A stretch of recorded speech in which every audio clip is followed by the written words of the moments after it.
Hello and welcome back to Talking Leadership. Thanks for joining us again. And today I'm speaking with Ron Spiteri. Ron wears a couple of hats. He is the director at TXM Lean Solutions and is also the managing director of the Best Practice Network. As always, thank you for supporting the podcast, and I'll hand over to Ron. Hey Ron, thank you for joining us. G'day Eric, pleasure being here. Thanks very much for inviting me along. Your leadership and its beginnings. Can you take us back to when things all kicked off for you, mate? Look, I had a whirlwind introduction to this sphere of leadership, which really continued through the first couple of decades of my career. I only really stopped and reflected on my leadership beginnings and evolution when I first ventured into the world of consulting. The reason I did this was really to assess whether I was ready for the significance of being entrusted by business owners to guide them through to realizing their potential, personally, professionally, and organizationally. And that really had me sit back and go, am I up to the role of being able to guide people in that way? From my beginnings, career beginnings, I started my career as an aeronautical engineer with Hawker de Havilland in New South Wales. In fact, Hawker de Havilland took me on as an engineering cadet, which meant I completed my engineering degree while gaining the practical experience as a ground engineer. Aerospace industry, it was one that I had a lot of passion for, and I'd always known that I was wired as an engineer, so it became the natural evolution for me. Through fortune of timing, I actually got seconded by Hawkers to Boeing within 3 months of completing my final undergraduate exam through my degree. I'm very fortunate. I had my family and I, young family at that stage. My son was only 3 months old as well. So I finished my exams around about the time of his birth. So my wife, myself, my young son, we got shipped off to Seattle, and we got to work within the Boeing 777 design team. And as an aeronautical engineer, obviously that becomes the dream realized very quickly in your career. I was thrown into the deep end with this. I was given an assignment to complete a design package, and I was given 6 months to complete it, which meant I had to learn how to use the CAD systems that were in use, as well as how to be an engineer and working on all sorts of wonderful systems. But the great thing was it was an experience that really went well for me in terms of developing my technical competence, but also really adapting to the pressures of being in a work environment.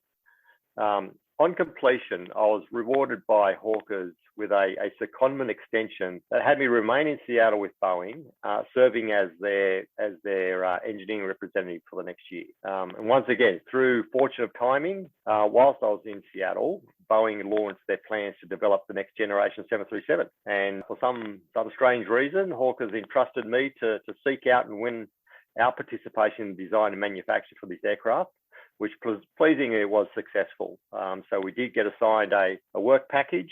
In doing so, I was then thrust in the start of my leadership journey. So less than 2 years graduated, both Hawker de Havilland and Boeing declared their confidence in me by assigning me the role of design lead for our work package.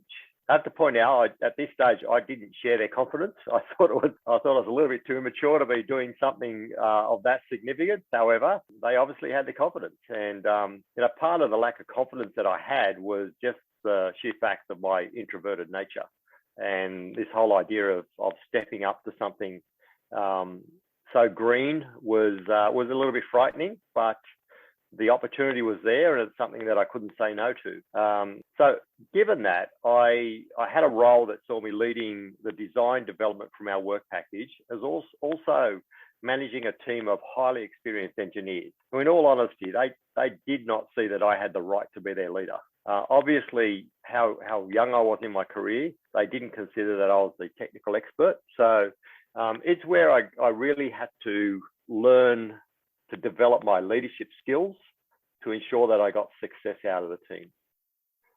Unfortunately for me, I never considered that my career would be dominated by leadership roles.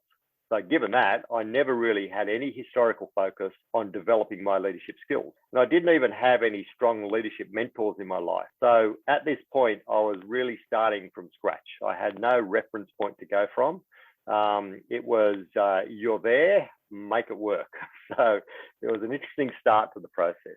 Look, over the course of the next decade, I've got to say that I found that the managers that I reported to always seemed to have more confidence in me than I had in myself. They also seemed to recognize some skills that I had that I wasn't so aware of, and I didn't recognise them as particular skills that I had. But the reason that that helped me is every 18 months or so, I would be assigned to lead another department or a business unit within the company. And it was a case of each time I would get assigned a business unit, there was something a little strange about it. And as I reflected back, I realised that I kept being given tasks where the team or the business unit, the department was in a state of chaos. And basically they sent me in there and they said, go fix it. And pretty much the depth of the assignment to me each time was go fix it. I actually really enjoyed that.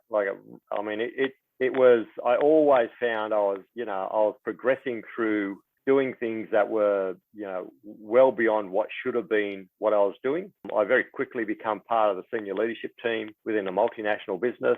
To be honest with you, I was still being paid as though I was just a few years graduated, but I took it on as this is the opportunity here, right? And I always got enthused by that opportunity. But I also realised that through the course of these assignments, I developed a business transformation technique that really allowed me to quickly and sustainably evolve the focus, capability, capacity, performance of the business unit. And on reflection, I realised that I had a tendency that whenever I started a new assignment, I would set about creating an aspirational business unit strategy and the values that we as a team would live by.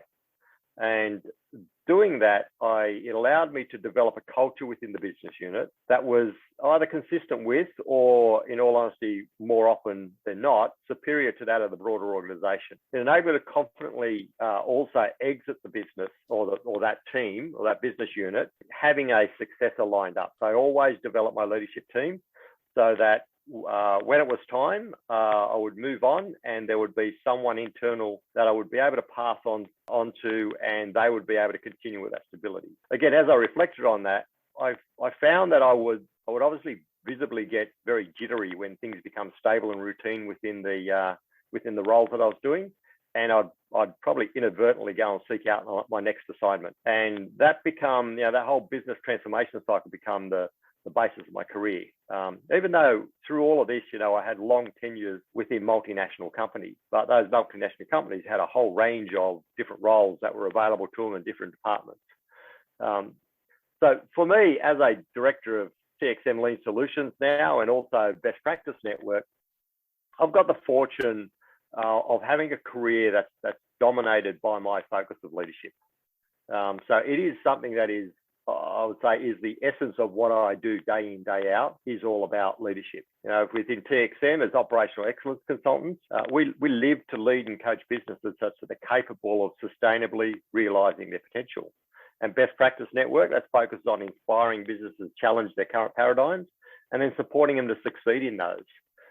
Often the hardest part of the sales pitch when I go and see businesses, particularly small, medium-sized enterprises, businesses that are family owned and run, multi-generational. In some cases, they've been, it's been passing through the generations.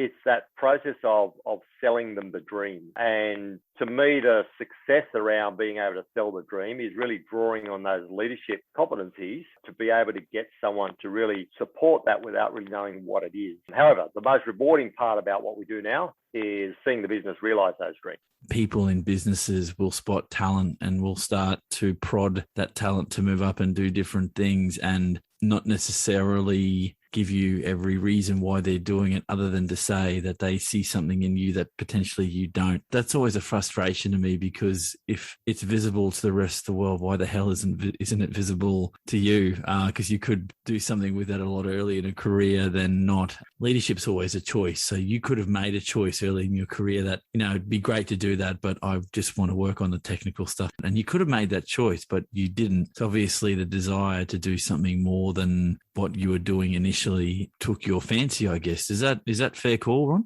Yeah, it's actually quite interesting as you go through that. So, for me, I mentioned that I always considered I was going to be an engineer, and that's the way I was wired. I did have a number of, options available to me in terms of which way I went from a study standpoint, but it seemed to be that it was always going to be engineering, because I just knew that that's that's what excited me, is the engineering aspect, and what I bring it down to more than anything, and the skill that is most transferable in terms of leadership, is the core ability to problem solve. And that becomes, I guess, the dominant skill that I use time and time again to be able to navigate through all these challenges. So one of the things that Boeing recognized is a lot of engineers are terrible managers. They just do not have that competence to lead people. For those listening, I don't support any of the views expressed by Ron Spiteri there about engineers. This is Ron's view, but I get that. And look, Ron, before you go on, and just so I can be clear on this, do you believe that people in highly technical roles aren't necessarily naturally good at leadership only because they don't have the skill sets yet to do that, so they don't have the toolkit to give it a go? Because I think it's unfair, and I've heard this said before, that let's look at a Ron Spiteri that didn't have all these options, and you were, say, 20 years into a highly technical engineering career, and then suddenly Eric Perez comes along, who's your manager, said, Ron, you're going to step up, mate, next month. You're in a job. You're going to be managing 20 people. Best of luck to you. I don't give you training. I don't give you professional development opportunities, and I'm just expecting you to do it. I don't think it's on you. I think it's on me as the leader that I haven't given you the opportunity to grow. So do you think there's a degree of unfairness there to suggest that people in highly technical roles necessarily won't make good leaders? I certainly, it's never all. Yeah. but what I'm getting at there is that, look, I deal with a lot of engineers, right? Engineering types. So going back to, is it something they haven't been given the opportunity? One of the previous podcasts that we did, Eric, we spoke about are leaders born or made. And my view then is still my view now. I think the capacity to lead is something that you're born with. I think there are those attributes and skills that you're capable of doing it, that not everyone does have it. And then there's a series of decisions that you make and opportunities that you're afforded and development that you go through, which is really driven by that decision in the first place, whether you do go down the path of leadership and the type of leader you become.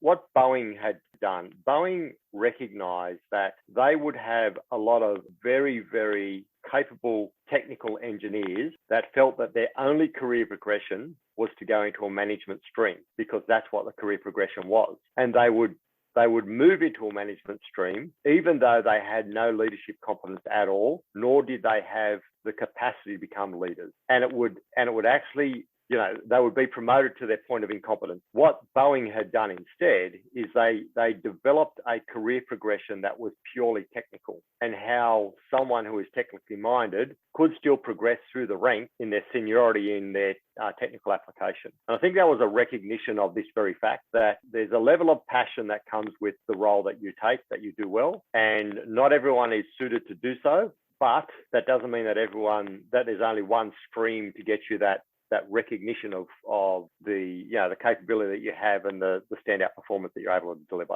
We could go down the rabbit hole of technical versus non-technical and how people get promoted, and it's a necessary conversation, because I don't believe that people get to the role of leadership through osmosis, through what they learn or the positions that they've held previously. I'm always interested when somebody says that, leadership is something that you're born with. I could find many that would have a quite an interesting discussion on the opposite side of that. And I think it lends itself to an interesting debate about where we actually lie with that. I'm somewhere in the middle. I think that there are some people that have that. When I say X factor, I think that they're born with some skills and capabilities that will get them there. And then there's some that can be developed. And what maybe is the mitigating factor, and whether or not this is true of all industries, I can't say yes, but I think it's right place, right time sometimes can give you the opportunity. And then even when you get there, and this is the bit that I still think is relevant for all leaders, is you make a choice to take on these roles or not. You don't have to lead if you don't want to. And absolutely. And it makes the whole conversation that much more nuanced and interesting, which leads me to our next topic area, Ron, is your definition of leadership. So in 200 words or less, how do you define leadership? Okay, so leadership. So I see leadership as being a role, skills that define strategic direction and the culture required to deliver on the direction. And then within leadership, within that skill set, there is the ability to lead, which encompasses that ability to influence and guide others to behave in a particular way. So for me, culture is the accumulation of behavioural norms, and that's where, the ability to influence and guide others in the way that they behave creates the cultural norms, which link back into the culture that leadership is set to drive. And just for a little bit of context to that. So I do prescribe to the thought that leadership and management skills are different. And the way that you blend those leadership and management skills depends on the role that you have. Different people are, by the nature of their role, more driven towards management activities as a dominant part of the way they spend their time. Others, it's more around the leadership side of things. It really depends on the role that you take. But the ability to lead, so that's a skill that can thrive where there is no management responsibilities at all that exist for the individual. So, for example, I come across plenty of machinists, painters, boilermakers that are exceptional leaders, and as a result have an exceptional influencing skill, even though they've got no authority or accountability around that. But they are great leaders and they are able to influence others. Sometimes, we come across these individuals and they're considered to be obstructive naysayers within the business. They prevent initiatives from realizing their potential. To me, they become really important stakeholders in any business transformation because they're the ones that if you convert them, then their innate leadership capability or their ability to lead will have a powerful impact on those that have a tendency to follow them, so they migrate towards that goal that is set. And that's where, so I look at, leadership it's got to be about the where you're going. And in a lot of cases, it's about creating that strategic vision, having the foresight to say, this is where we are going, but also understanding and then following through with the culture that delivers upon that. Of interest to me, given your background, and here is where we get into the bit that I like about this process, and because I'm talking about you now, not someone else's definition of this, so this is all Ron Spiteri here, is that you have walked in the world of the technical and the non-technical, the non-leader and the leadership roles in your career. So you didn't go immediately into formal leadership. I guess it was something that was thrust upon you as you went through. In that pathway, your views of leadership changed. So if I said to you, ask Ron Spiteri at 25 what leadership is to how old you are now, and I won't ask you how old you are, but let's say you 20 years ago, do you think you would have given a different response? I would have because at that stage, I didn't understand what leadership was. As I said before, it wasn't an environment where I had expressed a particular interest or desire to get my head around it and really, unpick and decode what leadership was all about. So I probably would have struggled to explain what it was and how it formulated. It would have been a case of I probably would have said leadership is around just working hard and earning your right for people to follow you, and that's pretty much what I knew at that stage. I focused a lot on earning the respect of my team and being very genuine about what I was trying to achieve. So as I mentioned before about the transformational model that I would adopt, and I didn't know why I was doing it at the stage, but it's just the way I used to do things. Even, like I said, within a large, very well-developed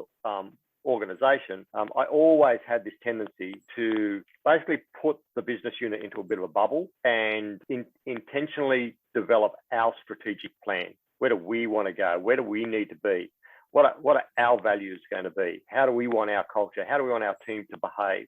So very process focused? More around aligning on a shared vision. So what I always found for myself was ensuring that we were speaking about the same thing was really important to me. So it's a case of there's no need for everyone to get into the detail of it all, but as long as we know the direction that we're heading and there's an anchor for us to go to, then it become a lot easier to have a conversation with a whole range of people. And so I had a time in my career, fairly early on, that I had, 250 people reporting to me across 2 sites. I had virtually no infrastructure in place between those teams. And one of the teams on one of the sites, it came out of a very an industrially sensitive environment, not a very collaborative workplace to be, but the need to get everyone aligned on we're going to head down a direction. And being able to have those conversations with people and get them aligned was a challenging thing without having the definition of that alignment. And I mentioned that I like to transform quickly. So to me, a full organizational transformation would be, you'd get 80% of the way through it within 12 months, and then it would be a case of substantiating and stabilizing over the next 6, which for a lot of businesses would be considered a little bit aggressive. But to me, that was the time frame that I always set myself. Again, no real science behind that. It was just the cycle that I got to. 18 months seems like a long time to me when you say that might be quick for some organizations. That seems like a long time to me. Like I would have thought, could you do an org transformation in 12 months? Could you do it? Does it depend on the size of the organization? Yeah, well, it obviously depends on what your start point is, right? So where your current state is your start point. But yeah, 12 months is where you get through the bulk of that transformation, right? And you are talking about not only the process changes and performance changes, but also the cultural changes and the development of the structure around sustainability. That is a rapid rate to move with that type of transformation. I haven't coined the phrase, but I use it in the podcast here, the lonely road of leadership. So is it a lonely pathway, or is it as lonely as you make it? Yeah, it's an interesting one, Eric. So I believe that leadership is a lonely road, but leading is well inhabited. So to elaborate, the establishing strategic direction and really identifying what it is that you need to create. So that's a process that can and needs to be quite collaborative, but at the end of the day, it needs an individual to provide their full conviction to it. So I always believe that, it's not something that can be delegated. It must be owned. So that whole definition around what is the desired culture and the values, what is the strategic direction, it can be a little lonely in pulling that together. However, once the direction and the boundaries are set, leading is a process that requires engagement, communication, inspiration, which means it must touch everyone, which means it's a highly populated environment. So I think there's 2 stages to that. In the formative stage, it takes a lot of reflection and that personal conviction that this is where we're going and this is why. True leadership and setting those strategic directions, the whole idea is it's not more of the same. So you've got to really challenge what could be. So that, to me, if you use the terminology lonely road, I think that can be a lonely side of it all, because you really got to make sure that you've got that full buy-in to what it is, and you don't just walk away from the accountability of that. But beyond that, it can't be lonely, right? Because the whole idea of leadership is that it's all about bringing people with you. If you're a believer that the buck stops with the leader, essentially because he or she will have to make a decision, that decision is often not done by consensus.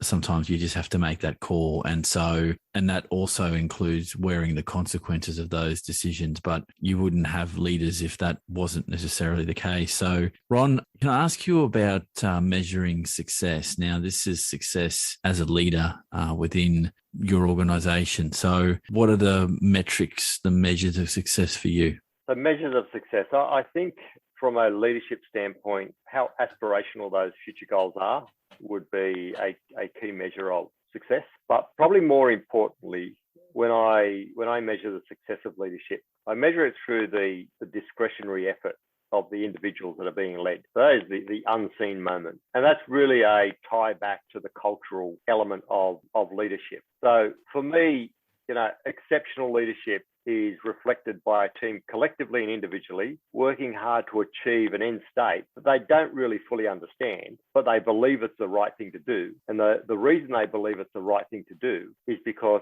their leader told them it was the right thing to do. And good leadership is being able to put forward an outcome that your team don't necessarily understand at this stage, but your conviction and your structure is such that they are willing to commit to it and do their bit to achieve it. And like I said, from a cultural standpoint, the most important thing in terms of behaviours is around those unseen moments where those individuals have got a decision to make, and the decision is really they can draw on their understanding of where we are going to really come up with the right outcome for it all. So in comparison to that, if I look at management and we talk about the difference between leadership and management, management's all about, achieving those defined goals or targets, right? So it's going to be, what's the profitability, what's the delivery performance. It's the management side of things is how we utilize those resources to execute on the plans that we have.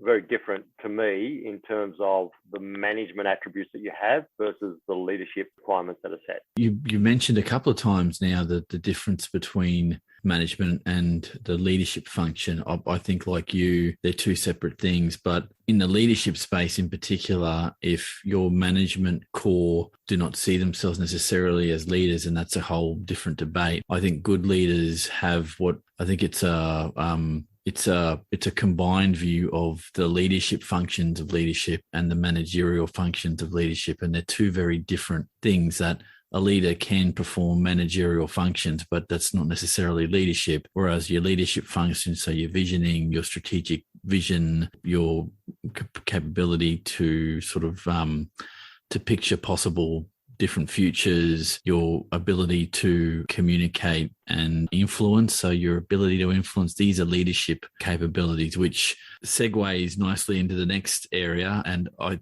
think you touched on these in the last podcast we did, but I want to see if the list is any different given that I'm just talking to you now. Leader capability. So what are the key Ron Spiteri gold leader capabilities that are essential for effective leadership? I'm not, and please don't get me wrong, I'm not saying whatever list you come up with is the definitive list, because we could argue for years as to what is the most important. And that's not the purpose of this. I'm just trying to get a handle on what those capabilities look like amongst different leaders. So over to you, Ron. Yeah, so look, I think that there are some key capabilities that leaders need to have. I think the start point in all of this is around that foresight and the ability to think strategically. A leader, as you said before, needs to make the hard decisions around where is it that we are going. And going back to the loneliness of leadership, the direction, it's got to fall on the shoulders of the leader on where we are going. So that foresight, the ability to think strategically, is absolutely vital capability and competence within a leader. Linked to that is the openness to take input and feedback. So it's not a case of, I'll come up with the answer, leave me alone. The collaboration, the ability to evolve your thought through the input and the feedback from others, through the collaboration, that becomes a really important attribute to have so that you don't get blindsided by your own ignorance. Then it comes to the third core capability, I believe, is, again, going back to one of the points that you made earlier on, is just purely that ability to make the hard decisions and have the conviction about those decisions. I guess for me, when I look through my career, I've been in situations many a time where I've had to make very difficult decisions because they do have a direct impact on individuals' livelihoods. But the worst thing you can do is not make the right decision and just procrastinate. It does not do justice to the individual or the people around them. So having the ability to make the hard decisions and having the conviction to stand by those is a vital capability that leaders need to have. The ability to inspire and create an environment of trust and respect. That's a no-brainer as far as I'm concerned when it comes to leadership. Again, going back to my previous points around getting people to have their conviction to do something and achieve something even though they don't quite understand it, that is a direct outcome of inspiration and trust and respect. Then I go down the path of communication. And particularly when it comes to communication, it's that understanding of the ratio. We have 2 ears, 1 mouth. So communication, I see good leaders can communicate expectations, but then listen and support. How do we enable those individuals to deliver on the vision that you've set? And finally, I believe that leaders need to be values driven. So if you don't have it to your core, that you truly do believe where it is that you're taking it, you'll find that a little bit of stress and off moment will start to crumble that very easily. So you've got to be values driven and you've got to live by those values. Interesting set of capabilities there. And it's interesting to hear that there's a mix of the people and individual focused and I think always a mix is a good thing. I'm still in my own head sort of trying to mull through if I had to set what are the foundational leadership capabilities of which everything else is built. I have some thinking around that, but it's maybe I'll share that at another time. Ron, this has been an interesting discussion, but before I go, a couple of things. Looking back on your leadership pathway, what would you say to a younger version of yourself about being a more effective leader? I guess the benefit of hindsight, I think my advice would be for me to have confidence in my ability and take risks. So as I said, it wasn't a pathway I believed I would go down early in my career. And as a result, things evolved as they did. I think I would have probably shortcut a few things that I'd done. I had a little bit more confidence in my own ability, confidence in what I was doing, and took a few more risks. So yeah, that'd probably be the key thing that I would put to myself. Ron, the other thing I'd like to ask you is you do work as a director with TXM Lean Solutions. So give us a bit of an overview of what you do and what the organisation does. So TXM, we basically, our focus is helping businesses and their staff realise their potential. So our dominant focus is really around small, medium-sized businesses, probably a core industries or core segments that we look after are the manufacturing and distribution